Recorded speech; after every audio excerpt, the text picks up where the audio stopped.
तुला बाबांनी काय सांगितलं होतं? या घराच्या आत पाऊल ठेवायचं नाहीस. आई पण हे बघ, निर्णय बाबांचा आहे, माझा नाही. त्यामुळे तुला या घरात घ्यायचं की नाही हे बाबा ठरवतील, मी नाही. त्यांच्या निर्णयाच्या विरोधात मी जाणार नाही. मी या घरात येणार नाही. माझा या घरातल्यांशी काहीही संबंध नाही असं टेचात कोण बोललं होतं त्या दिवशी? तूच बोलली होतीस ना? विसरलीस? तू आमच्याशी नातं तोडून निघाली होतीस, तरीही दीपू तुला समजवायला मागे मागे आली होती. आणि त्या बदल्यात तू काय केलंस? अगं आई, म्हटलं ना मी, माझ्याकडून चूक झाली. चूक? तू चूक नाही केलीयस, पाप केलंयस, पाप. आधी गरोदर असल्याचं खोटं बोललीस, आमच्या भावनांशी खेळलीस, आणि स्वतःची चूक पकडल्या गेल्यानंतर दीपूला मरणाच्या दारात ढकलून मोकळी झालीस. आणि एवढं सगळं कमी की काय, म्हणून आमच्यापासून लपवून ठेवलंस की तूच दीपूला ढकललंस. बाबा स्वतः म्हणालेले की आपल्याला फक्त 2च मुली आहेत असं समजायचं. कार्तिक, तू आती. अरे ये दीदी, पाणी दे याला.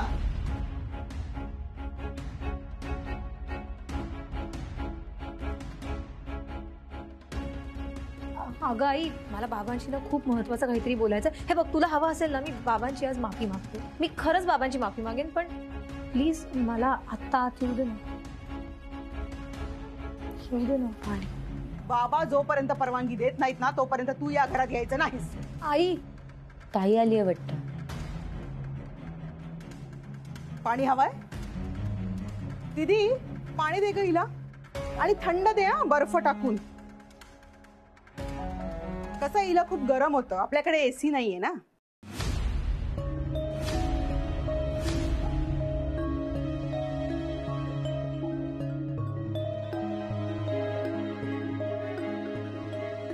चहा दे त्याला.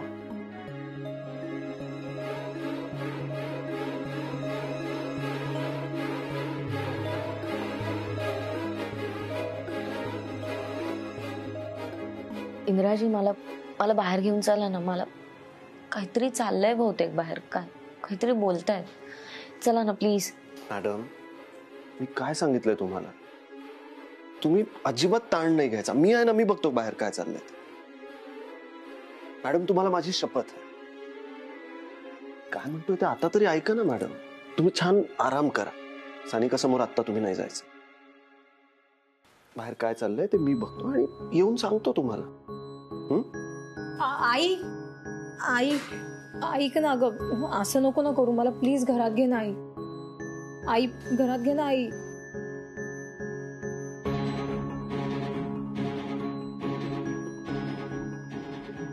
भाऊजी, तुम्ही इथेच आहात? मी दीपिका मॅडम कशा आहेत ते पाहायला आलोय.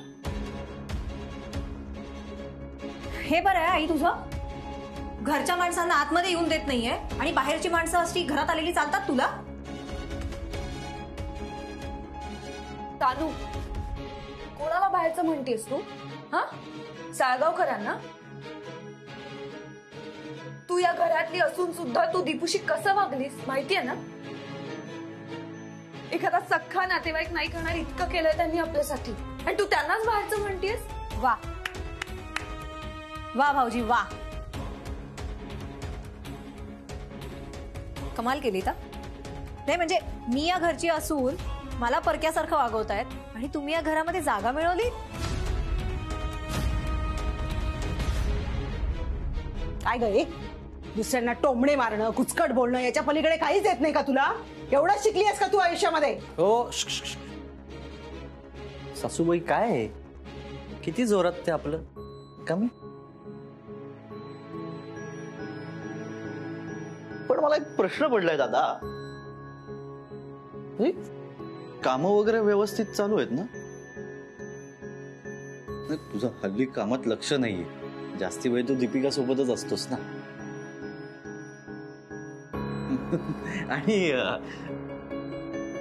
आज तर काय कार्तिक,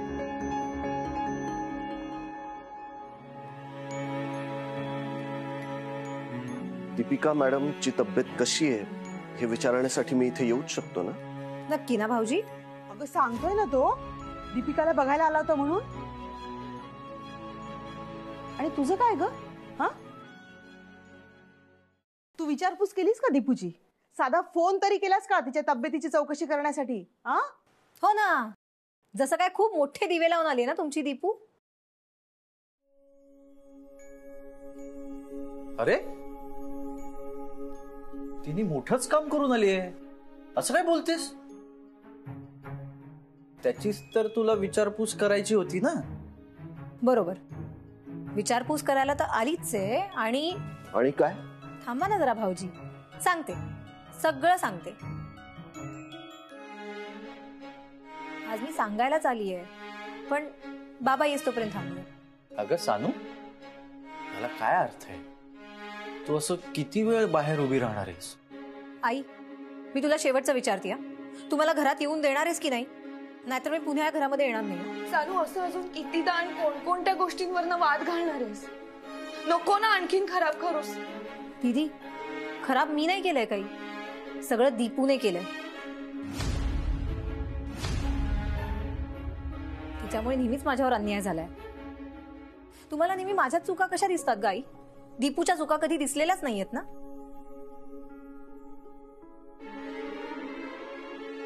कशी दिसणार म्हणा? कारण तुमच्या सगळ्यांच्या डोळ्यावर ना बाबांच्या संस्काराची आणि तत्वाची पट्टी बांधलेली आहे.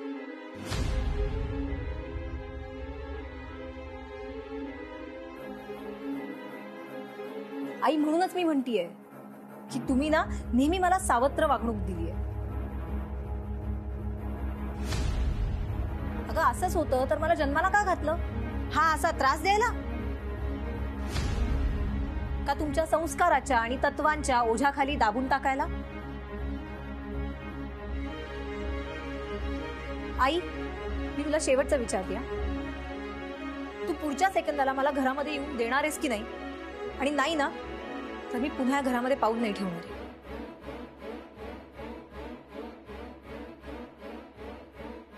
काय तुझं?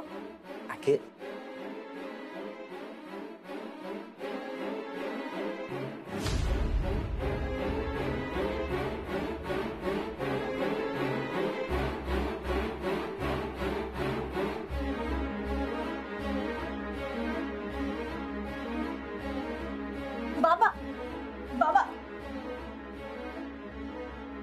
खोटं बोलणं, आई बापाला फसवणं, स्वतःच्या स्वार्थासाठी गरोदरपणाचं नाटक करणं, आई बापाशी संबंध तोडण्याची भाषा करणं, स्वतःच्या बहिणीला मरणाच्या दारात ढकलणं आणि त्यावर जाऊन तिला दोष देणं. काय अजून काय काय शिल्लक काय राहिलंय म्हणून तू आज इथं आलीस? तू इतकी वर्ष या घरामध्ये राहिलीस, पण अजूनपर्यंत तू तुझ्या आई वडिलांना सुद्धा ओळखू शकली नाहीस ना? तू कशीही वागलीस तरी सुद्धा मी तुझ्या हाताला धरून इथं घरामध्ये आणलं, आणि तरी सुद्धा तू म्हणतेस की तुझ्यावर अन्याय झाला. नाही, बरोबर आहे.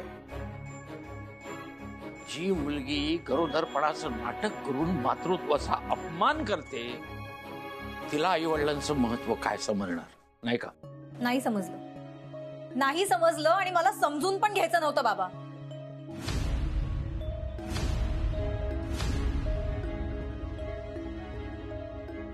तुम्ही कधी मला समजून घेतलंय का? सांगा ना, घेतलंय का मला कधी समजून? माझ्यापेक्षा तुम्हाला जास्ती जवळची दीपूच वाटते ना? बरोबर आहे ना बाबा? मी त्या दिवशी ओरडून ओरडून सांगत होते, मी दीपूला मुद्दामून नाही ढकललंय, नाही ढकललंय. कोणी ऐकलं का माझं? ऐकलत का? सांगा ना. सानू, तू दीपूचा तिरस्कार का करतेस? काय काय बिघडवलंय काय तिनं तुझं? अरे, तिच्यासारखी मुलगी, तिच्यासारखी बहीण मिळवायला खूप मोठं नशीब लागतं. तुला ना कळतच नाहीये की आपण केवढे नशीबवान आहोत की दीपू सारखी मुलगी आपल्या आयुष्यात आहे. बाबा, माझं नशीब चांगलं नाही हो, माझं नशीब फुटकं आहे.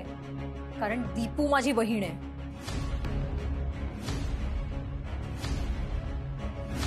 अगं, काय बोलतेस? तुझी जीभ कशी झाडत नाही हे सगळं बोलताना? अहो, तुम्ही हिला आत्ताच्या आत्ता इथनं जायला सांगा. मला ही डोळ्यासमोर सुद्धा नकोय. मला ना एक शब्द सुद्धा ऐकायचा नाहीये हिचा. काय काय बोलते ही? का का आता मी दीपू बद्दल सत्य बोलल्यावर तुम्हाला लगेच त्रास होतो ना? होतो ना? जसं माझ्या चुका काढता ना नेहमी, तसं कधी दीपूकडे पण बघा ना. दीपू नक्की कशी आहे ते बघा. बर, ठीक आहे ताई, सांग. नाही, सांग सांग सांग कशी आहे दीपू? तुझ्या मनात नक्की तिच्याबद्दल आहे तरी काय? ती मुलगी नेहमी तुझ्या भल्याचा विचार करते आणि तू तिचा तिरस्कार का करतेस? नाही, चला आज सगळ्यांनी मोकळं होईल. बोल ताई, सांग काय काय मनात आहे तुझ्या, बोल.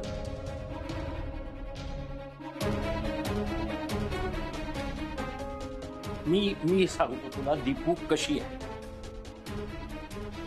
मला वाटतं तू 8 वर्षाची होतीस आणि दीपू आपली 6 वर्षाची. काही कारणाने मी ओरडलो तुझ्यावर, त्यावेळेला तुला राग आला. त्यामुळे काय तू जेवली नाहीस त्या दिवशी. त्यामुळे ती दीपू एवढीशी माझ्यावर रागावली. मला म्हणाली, सानूताई जेवत नाही तोपर्यंत मी जेवणार नाही. मी काय आणखी न ओरडता तसा झोपून गेलो. जेव्हा रात्री मला अचानकपणे जाग आली आणि आजूबाजूला बघितलं तर दीपू आणि सानिका नाही आहेत. म्हणून मी बाहेर आलो तर दीपू आपली तुला घेऊन इथे स्वयंपाकघरात आली होती.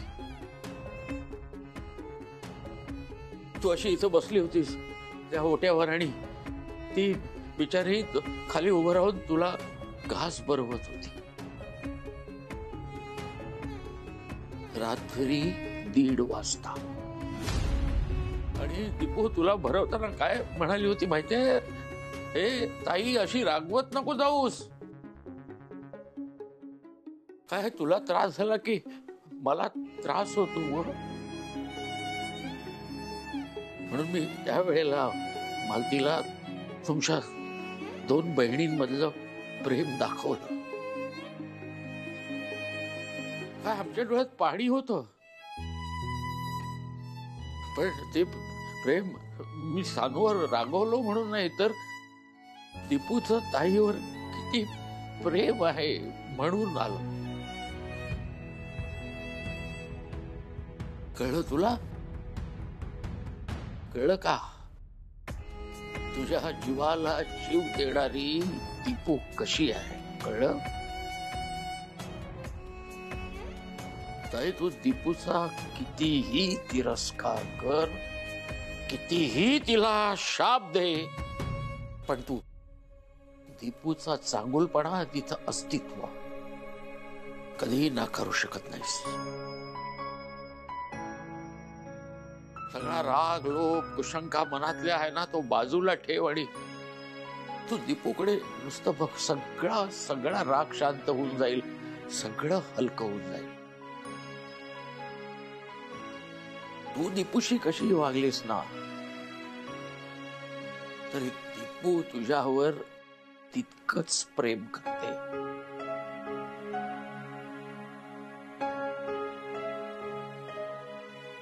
बघायचंय तुला?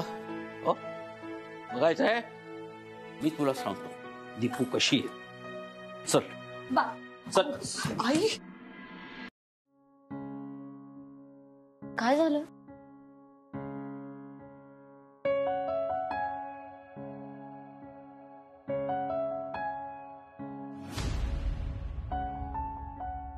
बाबा सांगा ना काय झालंय. नाही म्हणजे बाहेर काय बोलणं सुरू होतं? मला नीट ऐकू नाही आलं काय. दीपू, मी तुला आता एक प्रश्न विचारतोय, त्याचं खरं खुरं उत्तर दे. अपघात कसा झाला?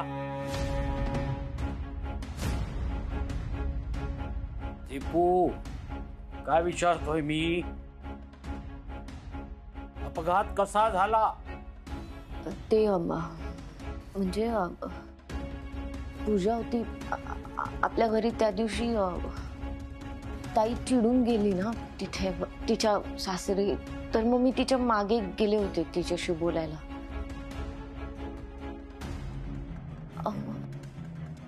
समजावण्याचा प्रयत्न केला पण ती रुसलीच होती. तर मग मी निघाले. माझं लक्ष नव्हतं, मला कळलंच नाही की मी रस्त्याच्या मध्ये कशी आले. आणि रस्त्यात कशाला तरी अडखळले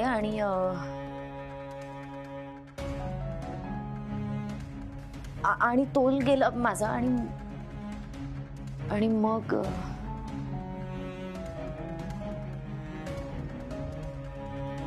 बाबा, माझ्यामुळे झालाय माझा अपघात, कोणाचाही दोष नाही.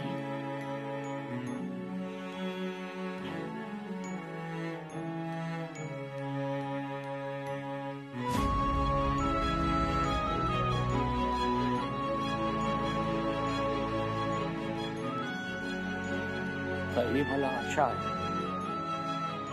की तुझी सख्खी बहीण दीपू ही कशी आहे हे तुला आता तरी कळलं असेल.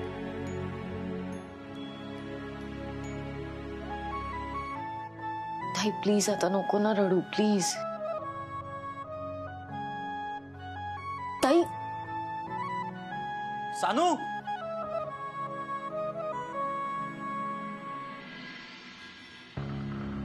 सानू, मूर्ख आहेस का ग तू? तुझ्यासारखी मूर्ख बाईना मी आयुष्यात पाहिली नाही ग. दादाचं आणि दीपूचं लफडं हे सांगायचं होतं ना आज घरी, म्हणून आलो होतो ना. चांगला चान्स घालवलास, माती खाल्लीस तू. सानू शांत हो. मी हारले रे, मी हारले. कार्तिक, मी आयुष्यभर प्रयत्न करत होते की मी कधीतरी दीपू सारखी चांगली बनेन, पण ते शक्य नाहीये. मी दीपू सारखी कधीच नाही बनू शकत. माझ्यामध्ये दीपू एवढा चांगलेपणाच नाहीये रे. सानू, अगं पण तुला दीपू सारखं का बनायचंय? कारण मला दीपू सारखं प्रेम हवंय कार्तिक.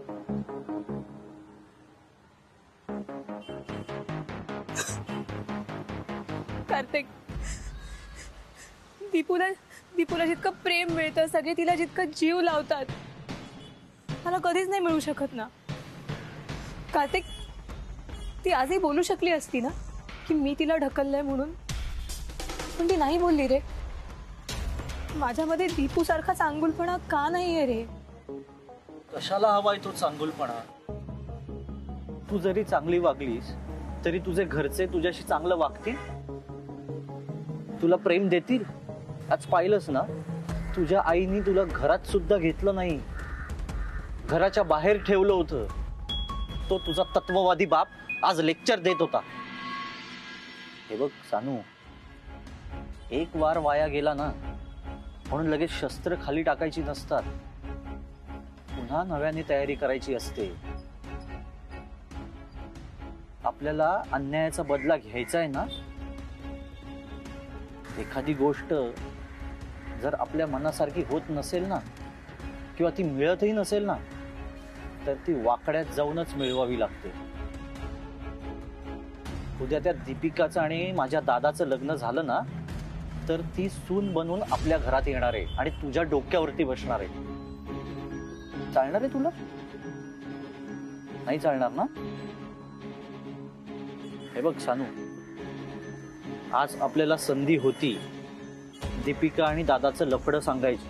आपल्या हातात पत्र होतं. हे बघ, आजची संधी वाया गेलेली आहे. पण आपल्याला तर क्लिअर झालं ना की दादाचं आणि दीपूचं लफडं आहे. त्या पत्रापेक्षा आणखीन मोठा पुरावा आपल्याला मिळाला ना की तो आपण घेऊन येऊ की घरी, मग बघूया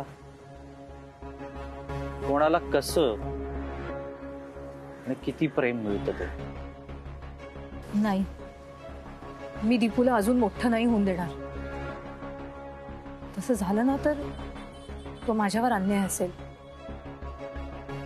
कार्तिक, काही झालं ना तरी दीपूला धडा शिकवल्याशिवाय मी शांत नाही बसणार.